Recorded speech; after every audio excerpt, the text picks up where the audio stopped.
One of the biggest obstacles to getting started on or focusing on schoolwork at home for the kids is their phones.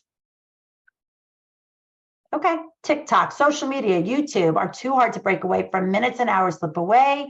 What do you recommend for combating this? So I'm going to tie this into one of the questions we were going to ask and talk about digital control. So why don't we start? Sarah, what do you think? Yeah, I think it depends on the age, but I think trying to teach the students, some of the students will just have them try to put the phone like by the door of the bedroom while they're working on certain things and they come back. Like, I'm a bigger fan of trying to teach that, because once they go away to college, unless they're willing to keep those digital controls, it's not going to work anyway. And this just comes that you want them to learn while they're in your home, not while they're on their own. I 100% agree with you. I am not about digital control, especially in high school, because I feel, remember I said my thing is willpower. Got to have willpower. They have to learn it. So, Keith, what do you think? Well, I definitely agree with Sarah about age. I think if they're younger, like middle school, I think you can absolutely be like, give me your phone when you walk in the door and like, you'll get it back when you're done with your work. I think you can do that.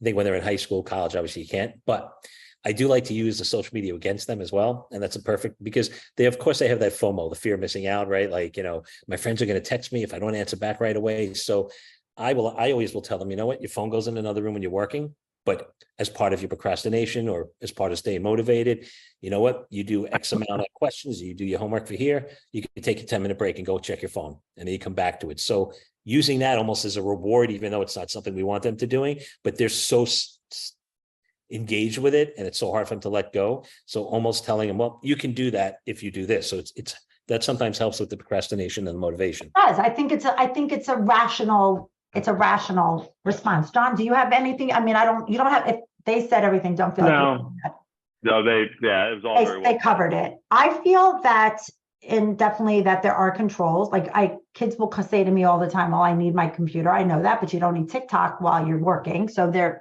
are things you can do, but I'm going to just put this out to marinate on it.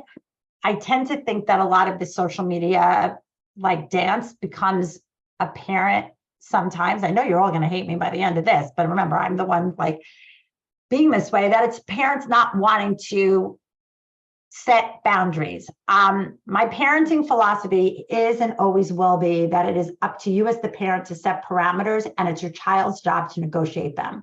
And as they get older, those parameters get wider, but it must come from you.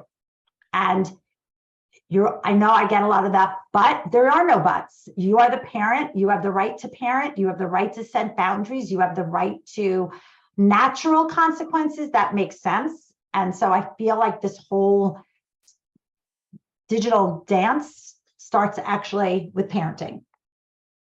Can I say one more thing on this too? You can say two more things. Sometimes we differentiate between different apps. So some students, they may be able to go on Instagram, but not TikTok, like as a break, or YouTube. So it's part of the coaching, right? Is like talking to them and figuring out where they get lost and where they really can take a 10-minute break. And that's learning themselves better. And that's better than controls you throw on the phone. Yeah. I 100% agree. Hey everyone, thanks for watching. And if you want to be notified when a new Dear ADHD Family Coach episode drops, make sure to hit that subscribe button.